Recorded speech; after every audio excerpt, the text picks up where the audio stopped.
Der er nogle mennesker, som er så kreative og innovative, at de ikke lader sig stoppe. Uffe Lauke Jensen er en af slagsen. Først producerede han den første danske motorcykel siden Nimbus. Så præsenterede han os for rensning af en bilmotor med brint. Og nu vil han rense blandt andet bil- og motorcykeldele med laser.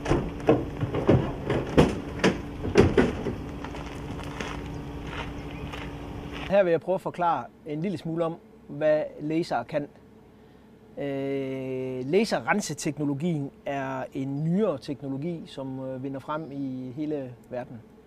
Ja, ved laser er vi de første i Danmark, som kommer med et produkt, som er 100% godkendt inden for dansk lovgivning. Det, der er unikt her, jeg kan forklare meget om, hvordan sådan en her virker, men det vil jeg ikke bruge så meget energi på, men den kan fjerne enhver partikel, uønsket partikler på en given overflade. Her i dag der vil vi prøve, hvordan man renser graffiti af murstensvæg, og vi vil også prøve at rense en sokkel. Det, der er unikt også, det er, at når vi renser af, så har vi faktisk et specielt støvsugerhoved på her. Laserstrålen kommer ud her, og så renser man overfladen her. Og der er sådan en speciel mundstykke på, som sidder til en støvsuger, så vi fjerner faktisk og suger alle de der uønskede partikler op. Når man snakker om at skal fjerne maling fra eksempelvis en sokkel af, hvor der er PCB i dag der er sandblæserne, når det er et meget stort arbejde.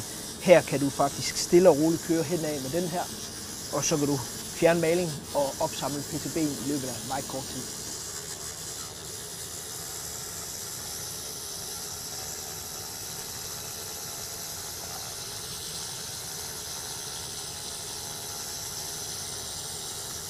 Når man arbejder med laser, så skal man selvfølgelig have nogle specielle briller på. Det er derfor, at hvis I kan se mig nu, så har jeg sådan nogle specielle laserbriller på. Og her er så nogen, der er kommet til at skrive graffiti på en murstensvæg. Og nu skal I se, hvor hurtigt man kan fjerne graffitien igen.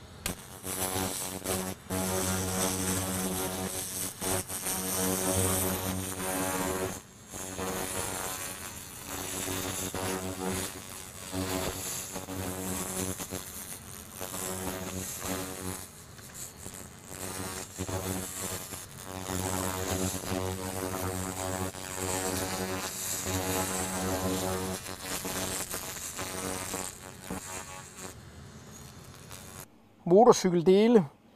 En gammel olietank fra en gammel Harley Davidson, som ser lidt ud af helvede til, men lad os se, hvad vi kan gøre ved den.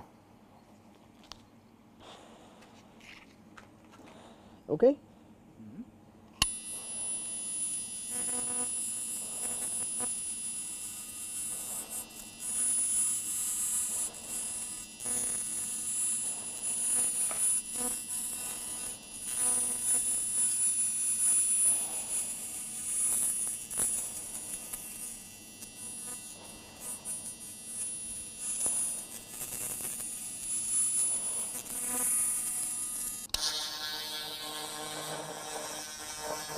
Og en gammel lygte, der har ligget begravet i mange år.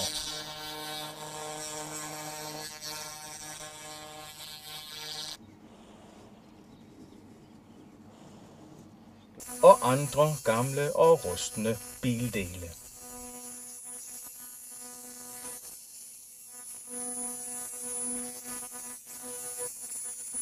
Det vi gør med laserrensning, det er jo, at vi fjerner de partikler, som er på en given overflade. Det resulterer også i, at hvis man kigger tæt på her, så kan du faktisk se, at emnet stadigvæk har en struktur. Og den struktur, det er jo fordi, at emnet er begyndt at ruste. Og da vi ikke rører overfladen, eksempelvis hvis du har fået en sandblæst, så vil du have haft fjernet noget af overfladen, så den har haft en lige eller en almindelig eller en glat overflade. Det får du ikke her, fordi at igen et bevis på, at vi ikke rører overfladen, så vi fjerner bare de partikler, som ikke skal være der, og derfor får den her struktur.